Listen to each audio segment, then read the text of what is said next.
এখন বলুক দেখি যে আমার ছেলেরে কি জন্য কি দিছিল এই কাপড়ের পুটলির মধ্যে। ফাঁসি থেকে বাঁচতে নানান ছলচাতুরির আশ্রয় নিচ্ছেন সালমান শাহর কুলাঙ্গার স্ত্রী সামিরা। সামিরা বারবার দাবি করছেন সালমান শাহ নাকি জন্মগতভাবেই অপমৃত্যুর প্রবণতা বেশি। সালমান শাহ নাকি আগেও 3 বার অপমৃত্যুর প্রচেষ্টা করেছিলেন। এমনকি সামিরা না চাইলেও সালমান শাহ নাকি সামিরাকে বিয়ের জন্য পাগল ছিল। সামিরা বিয়ের জন্য রাজি না হয় নায়ক নাকি অপমৃত্যু করবেন বলেও ইমোশনাল ব্ল্যাকমেল করেছিল। কিন্তু এসবের শতভাগই ছিল মিথ্যা দাবি। এতদিন পরে জানা যাচ্ছে সালমান শাহ কখনোই সামিরার জন্য পাগল ছিল না, বরং সালমান শাহর সাথে মেয়ের বিয়ে দিতে এবং তাদের সংসার থেকে মাকে বিতাড়িত করতে কুফরি কালাম অর্থাৎ তাবিজ করেছিল সামিরার মা লুসি, যেটি একটি ভিডিও বার্তায় ফাঁস করেছেন এই মামলার অন্যতম পলাতক আসামি এবং সামিরার বান্ধবী রুবি। রুবির থেকে জানা যায় সালমান শাহর খালার সাথে সামিরার মার পরিচয় হয় লুসির বিউটি পার্লারের মাধ্যমে। সেখানে থেকে সালমান শাহর খালা আর সামিরার মায়ের সুসম্পর্ক তৈরি হয়।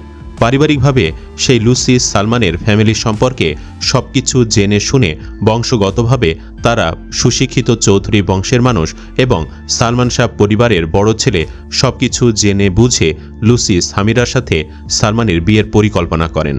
সামির মা এবং সামিরা ঘন ঘন যাতায়াত করত তখন সালমানের বাসায়। লুসি নিজের মেয়েকে লেলিয়ে দেয় সালমানের দিকে, অথচ তখন সালমান শাহ পড়াশোনায় ব্যস্ত সময় পার করছে। সালমানকে কাবু করার জন্য সামিরার মা লুসি সালমানকে কবিরাজের মাধ্যমে তাবিজ করত, যা মৃত্যুর আগ পর্যন্ত চালু ছিল। এই তাবিজ ব্যবহার করে সালমানকে পাগল বানিয়ে সামিরাকে বিয়ে করতে বাধ্য করে লুসি। সালমান শাহর মতো সুশিক্ষিত, মার্জিত, সুদর্শন, অমায়িক একজন মানুষ কি করে সামিরা চাকমার মতো একজন মেয়েকে জীবন সঙ্গিনী করবে, এটাই ভেবে পান না অনেকেই। পরে তাবিজের কারণে সালমান শাহ সামিরার প্রতি আসক্ত হয়ে পড়ে। এক পর্যায়ে পরিবারের অমতে লুকিয়েই বিয়ে করে ফেলে। পরিবারের সবার আদরের বড় ছেলে হঠাৎ করে না জানিয়ে বিয়ে করছে, না মেনে উপায় আছে। সামিরা মা লুসি এখানে তাবিজের মাধ্যমে সাকসেসফুল হয়। সালমান শাহ আর সামিরার মাঝখানে যে লোকটা দেখতে পাচ্ছেন সে হলো সেই দরবেশ যে সালমানকে মৃত্যুর আগ পর্যন্ত তাবিজ করে রেখেছিল। উনি সেই ব্যক্তি যিনি সালমান শাহ জীবিত থাকাকালীন অনেকবার তার উপর জিন চালান করত।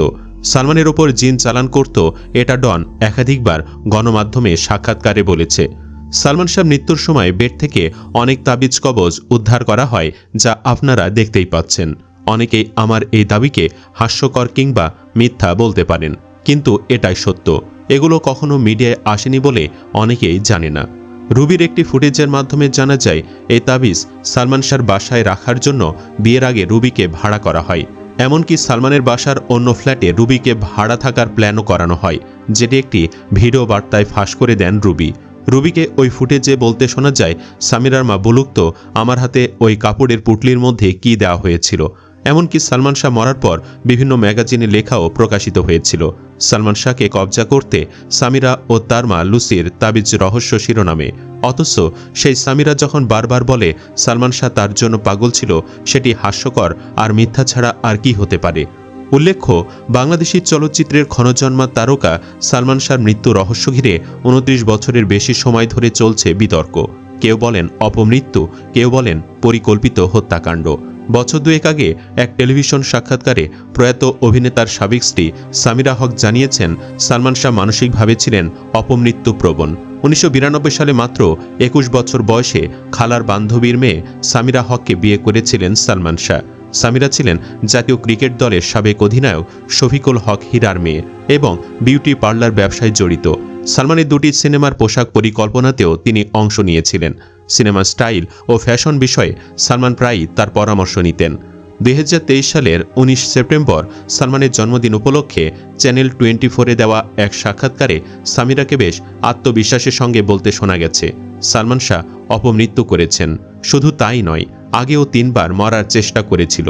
সালমান কেন অপমৃত্যু করবেন? প্রথম স্বামী সালমান শাহর এই প্রসঙ্গে চ্যানেল 24-কে দেওয়া সাক্ষাৎকারে সামিরা বলেন, Salman mentally suicidal by nature. এর আগেও 3 বার চেষ্টা করেছে। মেট্রোপলিটন হাসপাতালের রেকর্ড চেক করলে সেটা জানা যাবে। সেখানে 2 বারের রেকর্ড আছে। আরেক হাসপাতালে আছে 3য় রেকর্ড। 3টাই আমাদের বিয়ের আগের ঘটনা। 3টা ঘটনায় আমি জানি। একবার মায়ের সঙ্গে ঝগড়া করেছিল, আরেকবার আমাকে বিয়েতে রাজি করানোর জন্য করেছে, আরেকবার অন্য একটি ঘটনায় সে অপমৃত্যুর চেষ্টা করেছিল। অথচ আমাদের গবেষণা বলছে সামিরার এই দাবিও সত্য নয়। তবে এর পেছনেও দায়ী সামিরা আর তার মা লুসি, কারণ তাদের তাবিজের কারণেই সালমান শাহ মানসিকভাবে ভারসাম্যহীন হয়ে পড়ে। সালমান শাহর মা নীলা চৌধুরী বরাবরই দাবি করে আসছেন তার ছেলে ইচ্ছা করে মরেনি, বরং তাকে শেষ করা হয়েছে। অন্যদিকে পুলিশ ব্যুরো অব ইনভেস্টিগেশনের সাবেক প্রধান বনোজ কুমার মজুমদার আনুষ্ঠানিকভাবে জানিয়েছিলেন হত্যাকাণ্ড নয়, সালমান শাহ অপমৃত্যু করেছেন। তবে বনোজ কুমার কতটা দুর্নীতিপরায়ণ ছিলেন তা তো প্রমাণ হয়ে গেছে। তাই বলা যায় পিবিআইয়ের এই তদন্ত সঠিক ছিল না। 1996 সালের 6 সেপ্টেম্বর ঢাকার ইস্কাটনের বাসায় ফ্যানের সঙ্গে ঝুলন্ত অবস্থায় সালমান শাহর মরদেহ উদ্ধার করা হয়।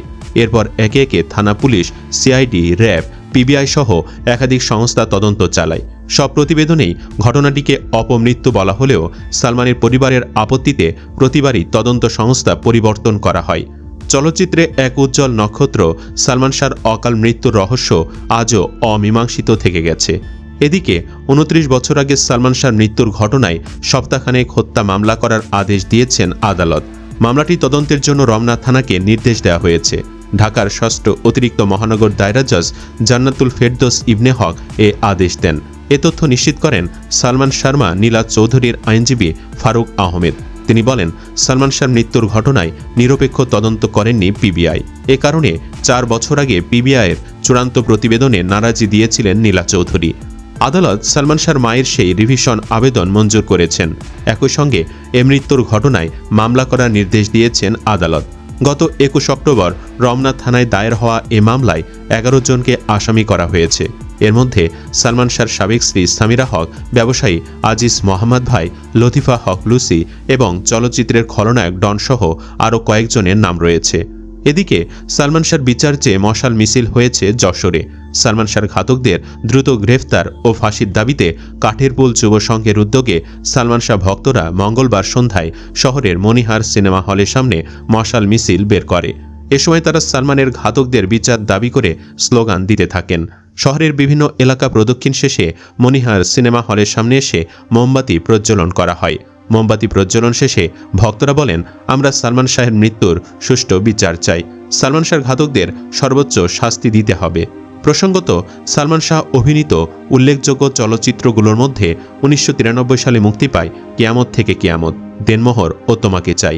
1994 সালে মুক্তি পায় বিক্ষোভ, আনন্দ অশ্রু, চাওয়া থেকে পাওয়া এবং বিচার হবে। 1995 সালে মুক্তি পায় জীবন সংসার, মহামিলন, স্বপ্নের পৃথিবী, স্বপ্নের ঠিকানা ও এই ঘর এই সংসার প্রভৃতি। সুপ্রিয় দর্শক, আপনি কি চান অপরাধীদের যেন ফাঁসি হোক? কমেন্ট বক্সে জানিয়ে দিন আপনার মতামত। ভিডিও ভালো লাগলে লাইক দিন এবং শেয়ার করুন। চ্যানেলটি এখনও সাবস্ক্রাইব করে না থাকলে সাবস্ক্রাইব করুন। ধন্যবাদ।